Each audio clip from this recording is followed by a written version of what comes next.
یہ سوچ بھی جو ہے نا یہ بھی اللہ کی ایک اللہ کی اطاعت ہے, بہت بڑی اطاعت ہے اللہ کی. یہ ہر بندے کو یہ سوچ نہیں آتی. بالکل. کچھ ایسے بھی ینگسٹرز ہوتے ہیں وہ دیکھتے ہیں وہ یہ آ رہے کتنے مولوی اپنی زندگی برباد کر رہے ہیں, یہ کیا کر رہے ہیں, یہ کیا بورنگ لوگ ہیں, ان میں کیا اچھا ہے, ان میں کچھ بھی اچھی چیز نہیں ہے.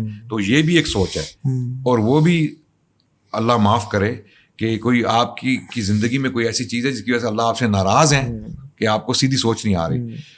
سوچ کا آ جانا یعنی آپ کا ایک نظریے کے مطابق یا ایک سمت میں سوچنا کہ یار یہ ٹھیک ہے, یہ ہم تو نہیں ہیں ایسے لیکن ہمیں یہ ٹھیک لگ رہا ہے. وہ سوچ بھی اللہ کی توفیق ہے, وہ سوچ بھی اللہ کا فضل ہے. وہ بھی تبھی آئے گی جب آپ کے اندر کوئی اچھائی ہوگی, اللہ کو آپ میں کوئی چیز پسند ہوگی, یا آپ کے پیچھے کسی کی دعا ہوگی, کوئی وجہ ہوگی جس کی وجہ سے اللہ آپ کو بچا رہے ہیں. اللہ تعالیٰ آپ کے اندر سب سے پہلی چیز تو سوچ ہی ہوتی ہے نا, سوچ کے بعد ہی عمل آتا ہے نا. عمل سوچ کے بغیر تو نہیں ہو سکتا.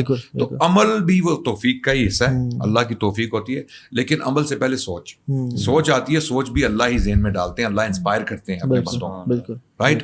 تو اور وہ بھی یعنی میں سمجھتا ہوں کہ جو بندہ اللہ کے ساتھ سنسیئرٹی شو کرتا ہے نا, یعنی اللہ تعالیٰ آپ قرآن دیکھ لینا کہ فاذکرونی اذکرکم, تم مجھے یاد کرو میں تمہیں یاد کروں گا.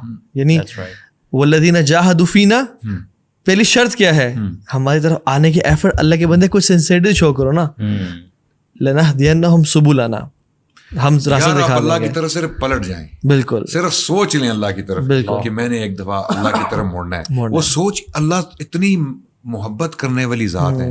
اب میں ماں کی مثال ہمیں سمجھانے کے لیے دے رہا ہوں. ماں کا اللہ کے ساتھ کوئی موازنہ یا ان کا کمپیریزن نہیں ہے, لیکن ماں ایک محبت والی ذات ہوتی ہے, محبت ایک سائن ہے, سمبل ہے, رائٹ. اب ماں کا ایک بچہ جب اس کے سامنے گھوم رہا ہوتا ہے تو ماں کو اس بچے پہ کتنا پیار آتا ہے. وہ بچہ ماں کو اگنور کر رہا ہوتا ہے, نیگلیکٹ کر رہا ہوتا ہے, کبھی یہاں بھاگ رہا ہے کبھی لیکن جب وہ مڑ کے ماں کی طرف کہتا ہے امی, تو ماں بے چین ہو کے اس کی طرف بھاگتی ہے اور اس کو اٹھا کے پیار کرتی ہے, گلے سے لگا لیتی ہے, کیونکہ ماں کو اس پہ اتنا پیار آتا ہے امی کہنے کی وجہ سے. تو جب اللہ کا بھٹکا ہوا بندہ گنہگار بندہ بھاگ رہا ہے, یہ کر رہا ہے, وہ کر رہا ہے, گناہ کر رہا ہے, الٹے سیدھے کام کر رہا ہے, وہ اللہ کی طرف پلٹتا ہے, کہتا ہے اللہ سبحانہ و تعالیٰ اس کو. اللہ اکبر. ایون جب ہم گھر آتے ہیں نا تو ہمارے جو صبح سے یعنی نکلے ہوئے ہوتے ہیں اور بچے ہمیں مس کر رہے ہوتے ہیں, ہم ہی بچوں کو مس کر رہے ہوتے ہیں, اور جب گھر آتے ہیں نا تو بیل بجانے کے بعد, دروازہ کھولنے کے بعد دور سے لاؤن سے یا بھاگتے ہوئے بیٹا آتا ہے, بابا آ گئے, بابا آ گئے, بابا آ گئے, بابا بھاگ کے آ رہے ہوتے ہیں. تو وہ ان کا بابا کہنا اتنا دل کو اچھا لگتا ہے. تو پھر امیجن اللہ تعالیٰ کے جو بندہ اللہ کے سامنے اللہ مغفر لی, اللہ مجھے معاف کر دے, میرے اللہ میں بات ہے, اللہ کو کتنا پسند ہے. یعنی اللہ تعالیٰ نے اپنی رحمت کے 100 حصے ہیں, 99 اپنے پاس رکھے ہیں, ایک کو دے دیے اس دنیا میں. جس خدا نے, جس رب نے ہمارے اندر وہ محبت ڈالی ہے کہ ہم بے قابو ہو جاتے ہیں, بے چین ہو جاتے ہیں اپنی اولاد کو دیکھ کے. یعنی اس قدر بے قابو ہو جاتے ہیں کہ ہم اس سے پیار کا اظہار نہیں روک سکتے اپنے آپ کو. اپنی اولاد, جب اپنی اولاد کو آپ گلے لگاتے ہیں تو اس رب جس نے ہمیں یہ محبت ڈالی ہے اس کی محبت کا کیا حال ہے اپنے بندوں کی طرف. اسی لیے تو قرآن میں وہ جو الفاظ ہیں اللہ کے, اعوذ باللہ من الشیطان الرجیم, یا ایھا الانسان ما غرک بربک الکریم, کیا انسان تمہیں کس چیز نے اپنے رب سے جو ہے وہ دور کر دیا ہے, اپنے کریم رب سے, اپنے کریم سے, رب سے, بالکل محبت کرنے والے رب سے. ایبسولوٹلی. تو یہ چیزیں جو ہے نا, ایون ایک بدو آیا اللہ کے نبی صلی اللہ علیہ وسلم, اور بدو بڑے نا, اچھا جب بھی صحابہ بیٹھے ہوتے نا, صحابہ were shy to ask questions from رسول اللہ صلی اللہ علیہ وسلم, اور یعنی کوسچن زیادہ پوچھنا ریکمینڈڈ بھی نہیں تھا, کیونکہ wait for somebody and especially the Baduans because they were very blunt and straightforward. ٹھیک ہے, تو جب بھی بدو آتے تھے بہت خوش ہوتے تھے. تو ایک بدو آیا اور نے کہا یا رسول اللہ مجھے اب یہ بتائیں حساب کون لے گا قیامت کے دن. تو اللہ کے نبی صلی اللہ علیہ وسلم نے کہا کہ اللہ لیں گے.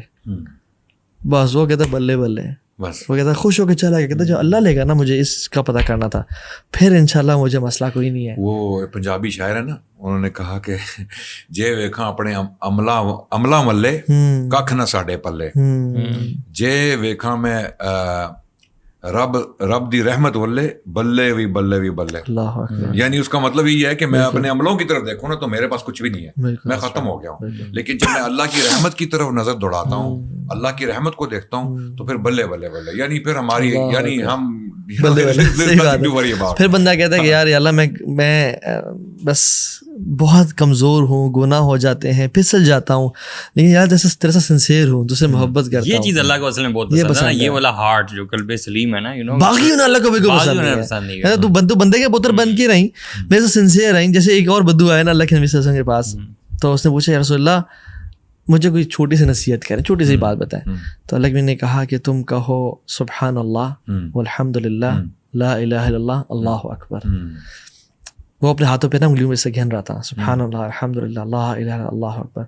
مڑتا ہوا پڑھتا ہوا چلا گیا, ابھی دور ہی جا کے رک گیا. تو آپ صلی اللہ علیہ وسلم مسکرانے سے روکے, بدو کو کی بات یاد آ گئی ہے. ٹھیک ہے, وہ مڑ کے آیا کہ یا رسول اللہ سبحان اللہ, اللہ تو پاک ہے, الحمد للہ اللہ تعالی ساری تعریفیں تیرے لیے ہیں, لا الہ الا اللہ تیرے علاوہ کوئی الہ نہیں ہے, اللہ اکبر تو سب سے بڑا ہے. یا رسول اللہ سب چیزیں تو اللہ کے لیے ہیں, میرے لیے کیا ہے اس میں؟ ٹھیک ہے, مجھے تو اپنے لیے تو کچھ بتائیں. اللہ اکبر. تو اللہ کی میں نے کہا, مسکرایا اور کہا کہ جب تم کہہ لو نا, پھر کہو اللہم اغفر لی, اور کہو اللہم ارحمنی, اور پھر کہو اللہم ارزقنی. اللہ تعالیٰ جواب دیں گے قد فعلتو, میں نے پہلے ہی کر لیا میرے بندے, میں نے پہلے ہی کر چکا. یا اللہ مجھے معاف کر دے, مجھ پہ رحم فرما, مجھے رزق دے.